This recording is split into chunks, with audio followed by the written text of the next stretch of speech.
Hello, I'm Dennis O'Donnell, Vice President of Precision PCB Services.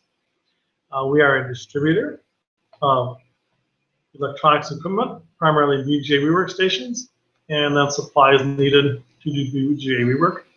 We are also a service provider and process consultant for electronic contract manufacturers and product development companies. We provide an array of rework services and modification services for circuit board assemblies. Today, I would like to demonstrate an SRT Sierra 1000 BGA Rework Station. This is a unit that we have for sale. We're a distributor. We sell the line of Shuttle Star BGA Rework Stations. These are brand new machines. And then we resell used SRT BGA Rework Stations. And we provide employee training, service, calibration, repair on almost all makes and models of BGA Rework Stations. So if you have any BGA Rework requirements, if you need a used machine, a new machine, you need your old machine fixed, calibrated, you need employee training, give us a call. Toll free, 888-406-2830. Today's probably just going to be a short seminar. I'm just going to show you how to set up a quick profile for a lead-free component that we're working on SRT. And without further ado, let's get into it. So this is our SRT 1000, and I just have our main screen up. We can pick our board, our component, and then what sequence we want to use. Today we're just going to be removing a small chip from a board, about an inch and a quarter. It's just a scrap board. I'm just using it for demo. When I'm removing a chip, I'll normally put a little bit of tacky flux around the corners to help the solder be more evenly, and the solder beads up to the chip, and you don't have so much mess to clean up afterwards.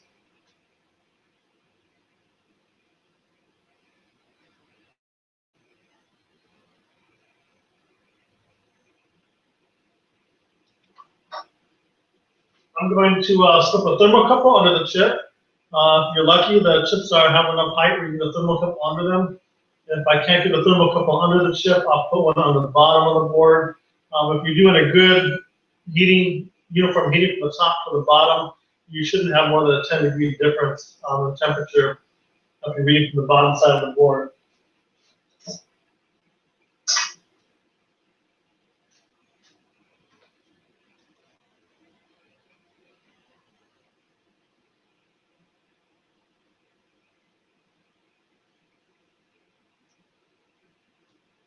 I have my thermocouple in place. I'm going to tighten the board up on the machine here. Clamped in. So my thermocouple is in place. My board's clamped in. Next thing I'm going to do is I'm going to go and check the profile for lead-free. We double-click in the gray area of the screen here. Sorry, we don't have an LCD monitor on this machine. I got to upgrade that. But I'm just going to go to my process and click on times and temps. I go to the upper tab, I click on process, and then when it scrolls down, I'll have an array of commands come down. I'm going to click on times and temps. And then we have two zones on this we can do. One's our preheat zone, the other one's our reflow zone. And we have temperatures in the top and bottom heaters. So with the SRT, we have a top hot air, and we have a bottom hot air board heater. You can do a ramp. I like to do a slow ramp, especially on larger boards, to allow them to absorb the heat. So I'm going to do a 1 degree per second ramp, which means it's going to increase 1 degree per second in the heating phase. Since I haven't done this board before, I'm going to go a little bit higher setting. Lead-free solder, depending on your makeup, is stack 305. So it usually melts around 215, between 215 and 220 C. That's the theoretical book temperature. Since we have the board and then we're not getting our thermocouples on the center of the chip, I usually like to see a chip temperature between 230 and 250 at the solder ball. Ideally, 240 is probably an ideal temperature. If you see 240 at the solder ball, you're pretty much assured you're going to have a guaranteed reflow across the whole chip. And some people ask me, well, how do I know that? And it's because we've been doing this for over 15 years.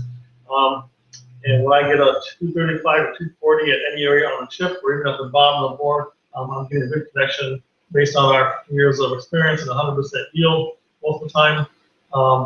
You can assure that 235 or 240 is a good temperature. 250 on larger boards, if there's a lot of copper. The thicker boards, you might want to go as high as 250. 260, I don't like to go that high. Normally, I don't have to. So I think 250 is probably plenty high. It's just you're looking at your soak time. So right now, in my preheat, I'm going to use a 60-second soak time after it reaches the temperature that we have set at, which is we're going to set our preheat at 240, top and bottom, with the 60-second soak. And then we're going to set our reflow settings at 270, top and bottom, with the 60-second soak before it removes. And then since this is the first time we're moving the chip on this board on this machine, I'll know where it comes up to 240. You see, we can go back and adjust our profile so we're going to do future boards. So when you're doing your first board, I usually like to set the temperature a little bit higher than what I would normally use. And then we can note where the solder reflows at the actual temperature and then adjust our profiles. Once our profile is adjusted, then you can just do repetitive board after board with the same board without putting your thermocouple on it. So what we're going to do, we're going to go over here, and I have my board set. This is just our SRT demo board. And I have my component slide. And this is just, I'm using the standard component of BGA 225 as a generic. You can name the boards, you can name the components, so that when the operator goes to the machine, they can pull up the board, and then they can pull up the component for that board. We're going to go to our sequence here, and our sequence right now is set at remove. So we're just going to click on our sequence and follow the instructions. Hit run.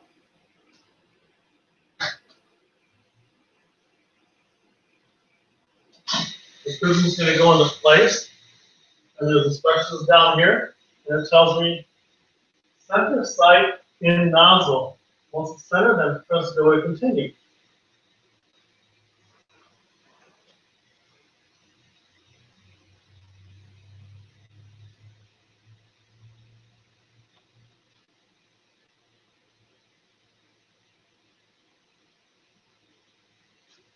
So I have my component centered inside the nozzle. You have a magnification here. I go anywhere from 0.6 to about, I believe this one's going up to, this one goes up to 40 times zoom. So right now I'm going out to 0.6 so I can see the full component.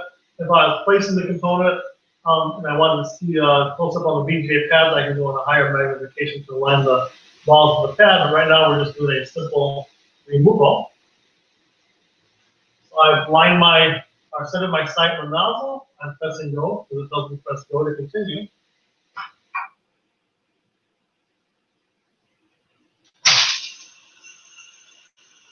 And wow, that was pretty simple.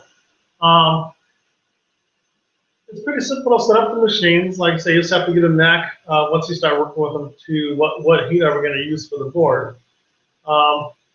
Again, profiles are different for every machine. Every machine is not the exact same. So I may have, this is a 1000, I may have an 1100, but different machines have different wattage heaters, they have different areas, a little bit different designs. When you go from brand to brand, everything's different.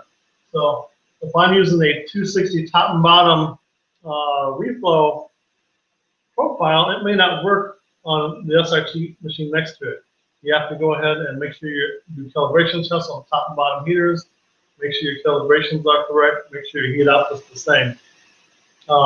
My machines are calibrated here. I did a video the other day. We did a video demonstrating our SRT 1000 compared to a Shuttlestar SB568. All of our machines are calibrated. The nozzles, upper and bottom heaters are calibrated the same. If you watched the demo the other day, we used the exact same profiles on both machines because they were calibrated correctly, and both machines removed the component at the same use the same profile, same times and everything. So on the SRT, we have the heavier metal bottom heaters. They're thermal, electrical, thermal conductive with the air blowing through them. So they take a few minutes to come to temperature. Where if you are using a infrared heaters, then more immediate infrared heaters heat up immediately. The bottom heaters on the hot air type take a few minutes to warm up and come to the temperature. So right now we are waiting for our heaters to heat up to 235 C before the sequence starts. And there's a little box in the corner here. Should tell what's going on. So it's waiting for the bottom heater to reach 235 C. I have my top heater temperature here. I have my bottom heater temperature here. Right now my bottom heater is reaching 200. So we'll wait just a minute for this to reach its temperature.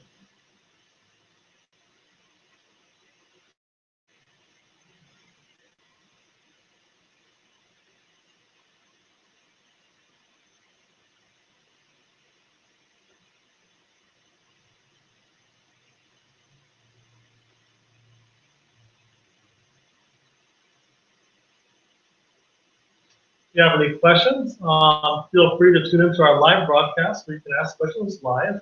If you're watching this on a recorded version, feel free to post your questions in the question area, in the comment area. We can get back to you on. If you have immediate needs, you can call me again at 888-406-2830, or you can email me. My email is dennis@pcb, like printed circuit board, repair.com. Almost there.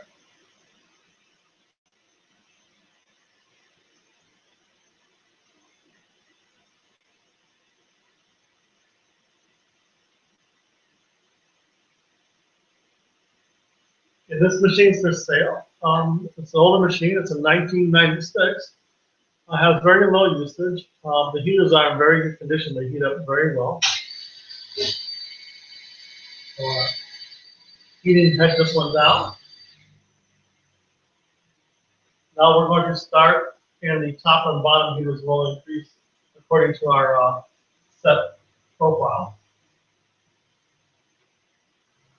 I can go up on the upper left-hand corner, and I click on the graph. And I'll have the graph come up, and the graph will show me my top and bottom heater output, and it'll also show me my thermocouple output.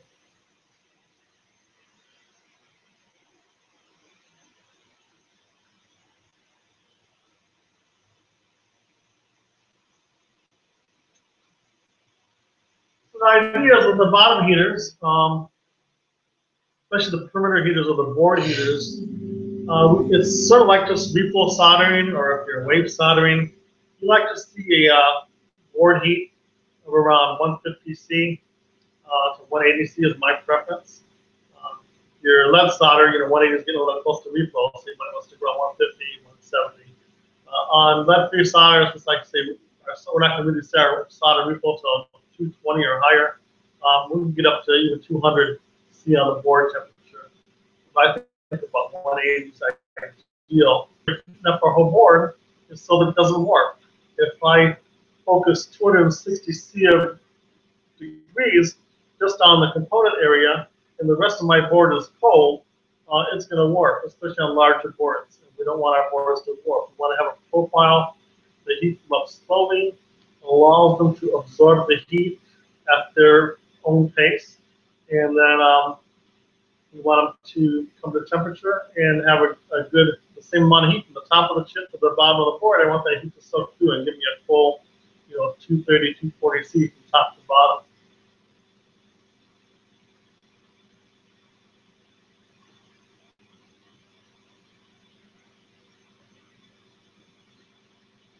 Right now we're doing very nicely. Our thermocouple, which is our heat at the solder ball, is still close to the top heater temperature. The bottom heater right now it has reached preheat stage. So the bottom heater is at 240, and it's just heating that board. And the top heater is gradually ramping now at 1 degree per second. The way this profile is set up, once the top heater reaches 240, it's going to hold that for 60 seconds. We'll see our reflow profile in the graph level off. And then the top heater and bottom heater will start to climb to the reflow temperature of 260 at a rate of 1 degree per second.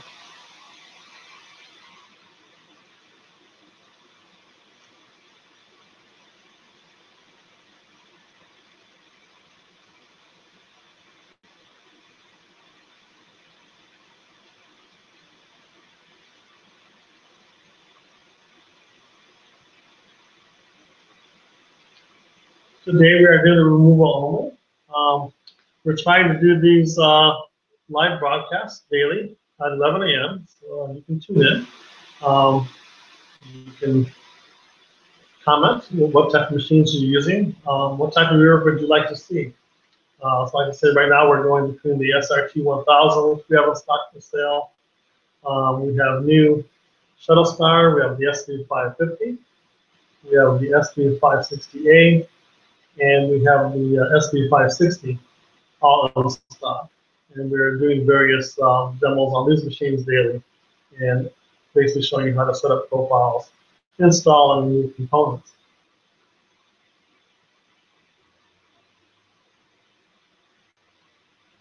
So both of our heaters are at 240 now. They're in the countdown.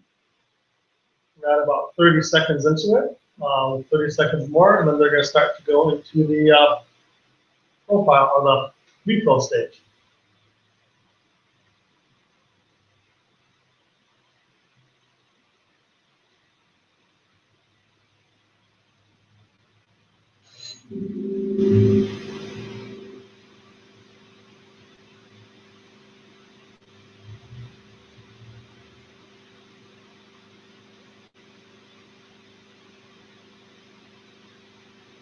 So at the end of the preheat stage, we had about 208 at our thermocouple.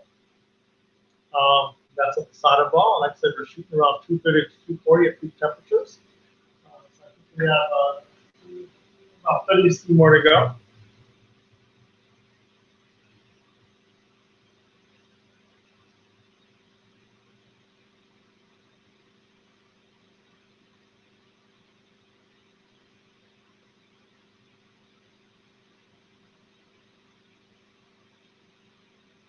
So we are at 270 top and bottom.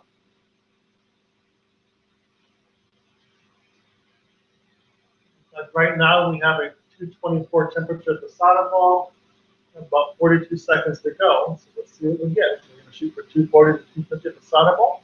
Let's see what we get at the pickup at the end of the profile.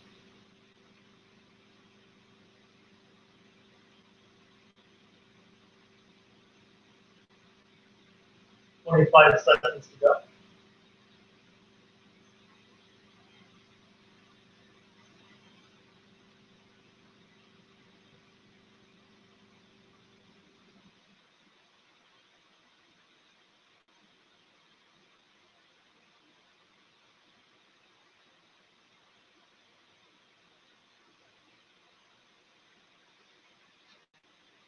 So let's kind of pick up now. Our thermocouple was a 237. We were shooting for 235 to 240.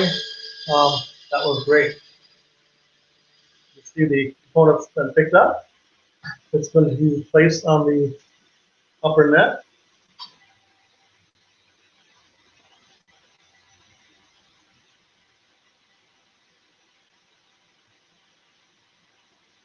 I have a 10-second solidification time programmed in, so the solder will solidify before it places the component down on the metal surface. The component is placed on the metal surface, the machine is stopped.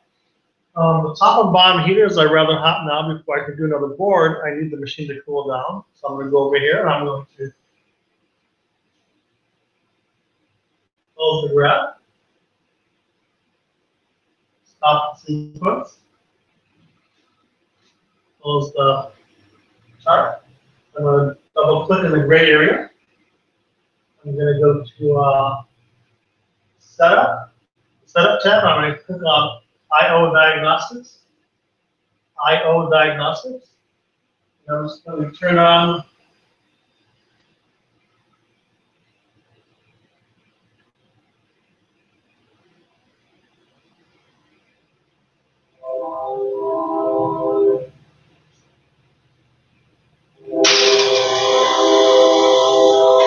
So I just turned on my top heater and my bottom heater so that the air will flow through them.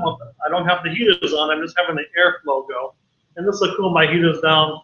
I want to get it down to about, ideally 50 to 80 C before I start my next board. When you're doing profiles on these machines, you want to pretty much have the same starting temperature. If I'm doing a circuit board and I'm starting at 50 or 60 C temperature, if my machine stops, I start the machine at the heater at 200 C temperature, it's cutting off time. So it's cutting off maybe a minute or two of time that the board would have to freeze. So if I don't start at the same temperature every time, my profile is going to be different. So we have to start at the same temperature. So thus, on the SRT, we cool down the machine with the air. A lot of people on the larger machines, they'll put a fan along the side to help cool down the heaters after the reflow process is done.